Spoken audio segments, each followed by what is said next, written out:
আসসালামু আলাইকুম তোমাদের সবাইকে।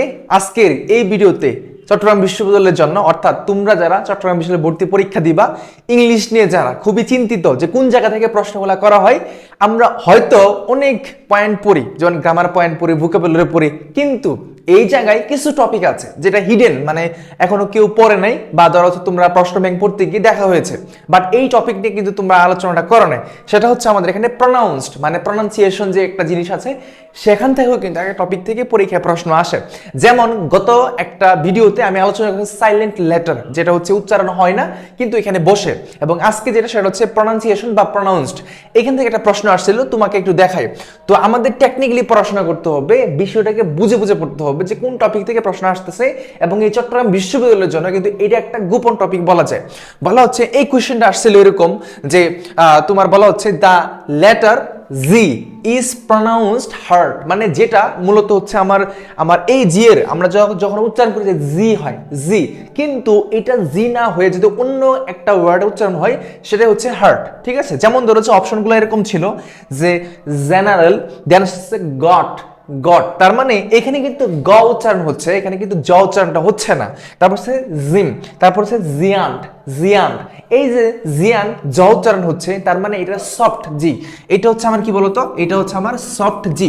ঠিক আছে, সফট জি, কিন্তু এটা জি এর মতো উচ্চারণ হচ্ছে, কিন্তু এইখানে একটা হার্ড উচ্চারণ হচ্ছে, মানে ওইটা উচ্চারণ হচ্ছে না, সেটা হচ্ছে এই গট শব্দটা। ঠিক আছে, তার মানে এটি হচ্ছে সঠিক উত্তর।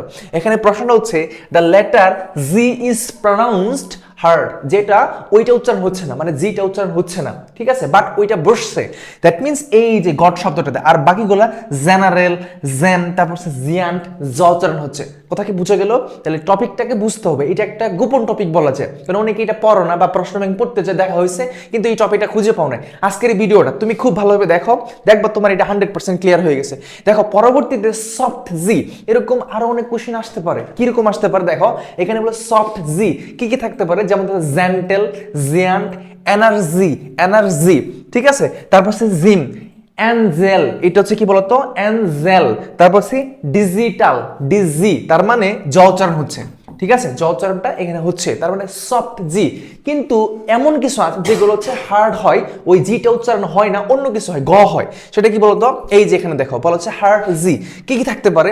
তো এখানে উদাহরণগুলোর মাধ্যমে বুঝতে পারবো। হচ্ছে গেট, কি বলা হচ্ছে গেট, এখানে হচ্ছে অ্যাগোনাইজিং, অ্যাগোনাইজিং, দেন হচ্ছে গসিপ, গ, তারপর হচ্ছে গ্লাস, গ, দেন হচ্ছে অ্যাঙ্গেল, এটা কিন্তু অ্যাঞ্জেল না। দেখো এই বানানোর মধ্যে একটা পার্থক্য আছে, এটা হচ্ছে আমার অ্যাঞ্জেল আর এটা হচ্ছে অ্যাঙ্গেল, মানে গ। আর হচ্ছে এই যে তোমার সফট জি অ্যান্ড হার্ড জি কোথায় কোন প্রনাউন্সিয়েশনটা হয়, কেমন ভাবে হচ্ছে, এই ওয়ার্ডগুলো যদি জেনে রাখো বা চিনে রাখো তাহলে কিন্তু হয়ে যাবে। ঠিক আছে, তো এইটা বি ইউনিটে গত বছরে 22 সেশনে আসছিল এবং এই বছর আসার সম্ভাবনা রয়েছে। তো আমাদের এই টপিকগুলো জানা উচিত, জানলে পরে এখান থেকে টপিকটা যদি আসে তোমাদের আর আটকাতে পারো না, কারণ তোমাকে আমি এটা শিখিয়ে দিয়েছি। তো আশা করি এই ভিডিওর মাধ্যমে তুমি এই জিনিসটা বুঝতে পারছো যে আসলে এই জিনিসটা কিভাবে উচ্চারণ হচ্ছে বা ধর হচ্ছে কোন জায়গায় আমার সঠিক উত্তরটা হবে। ঠিক আছে, যদি এটা থেকে তুমি একটু হলেও উপকৃত হয়ে থাকো, তোমার ফ্রেন্ড সার্কেল যারা আছে, যারা চবিতে পরীক্ষা দিবে সি স্পেশাল আমাদের এই ক্লাসগুলো, তো তাদেরকে মেনশন করে রাখো যেন হচ্ছে তারা এটা বুঝতে পারে এবং দেখতে পারে। পাশাপাশি হবে পরবর্তীতে যদি ভুলেও যাও, তুমি এই ক্লাসটা দেখার জন্য তোমার টাইমলাইনে শেয়ার করে রাখো, যেন পরবর্তীতে এই অথেন্টিক তথ্যটা তুমি পেয়ে যেতে পারো। দেখা হচ্ছে পরবর্তী কোনো ভিডিওতে। আল্লাহ হাফেজ।